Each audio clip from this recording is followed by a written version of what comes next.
Have you ever felt, stuck? Like you're at this intermediate level in English where you can understand just fine, but when it comes to speaking, it just feels slow and clunky?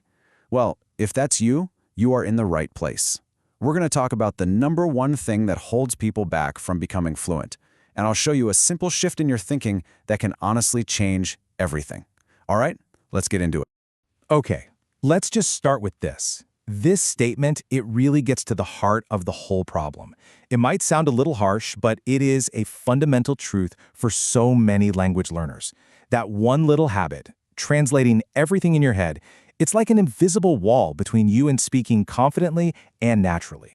And that's exactly what we're calling it, the fluency trap. See, you think you're using your first language as a helpful crutch, right? But what's really happening is that crutch is actually tying you down. It's stopping you from ever really speaking freely. So let's break down why this process is so limiting.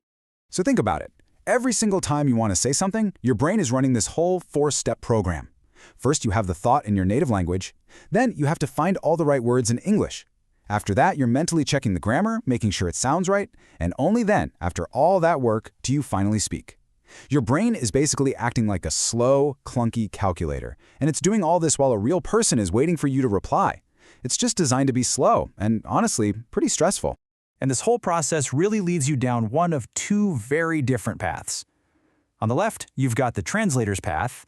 It's not just that it's slow, it actually creates fear. You know, that fear of making a mistake, of pausing for too long, of just not sounding natural. What we want is the path on the right, the fluent path. This is where your brain works on reflex, not on calculation. You go straight from the idea to speaking, and that is what builds confidence, not anxiety. So, what's the big secret of people who are fluent? You might think they just have a bigger vocabulary, or they've memorized every single grammar rule. But the real secret is so much simpler than that. It's actually about what they don't do. And there it is. This is the whole key. Fluent speakers have trained their brains to completely bypass that translation step. They connect a thought or an idea or a situation directly to the English words. There's no middleman. It's a straight line from thought to speech. Which leads to the big question, right? If we're not supposed to be translating in our heads, what are we supposed to do instead? I mean, how do we build that direct automatic connection? Well, it takes a pretty big shift in how you think about speaking. And here is that shift. The answer isn't to just try and translate faster. The real solution is to stop thinking about individual words and sentences at all. Instead, you're going to start thinking in situations. This is the big aha moment. I want you to let this sink in. You need to stop asking yourself, how do I say this sentence, and start asking, in this specific situation, what do people actually say? It's a totally different way of thinking. It's a whole new game. Let's call it situational speaking. It's basically the practice of building a library in your head of ready-to-go phrases that are tied to specific real-world moments. So when that situation comes up, the phrase is just there. It's ready. No assembly required. Let me give you a super practical example. The situation is simple. You need help. The old way, the translating way, has you in your head searching for words like assistance. But with this new situational approach, your brain just recognizes the context, I need help, and boom, it pulls out the phrase you've practiced for that exact moment. Can you help me? It's just automatic. So, from this moment on, your goal is no longer to be a perfect translator. Your new goal is to collect situations and the phrases that go with them.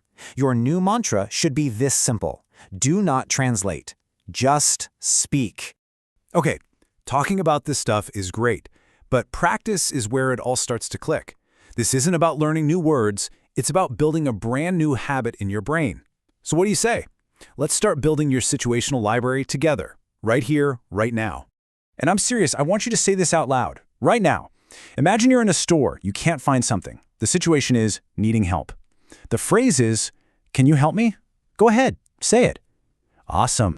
All right, let's do another one. The situation, you're on the phone, you have to go, but you need to talk more soon.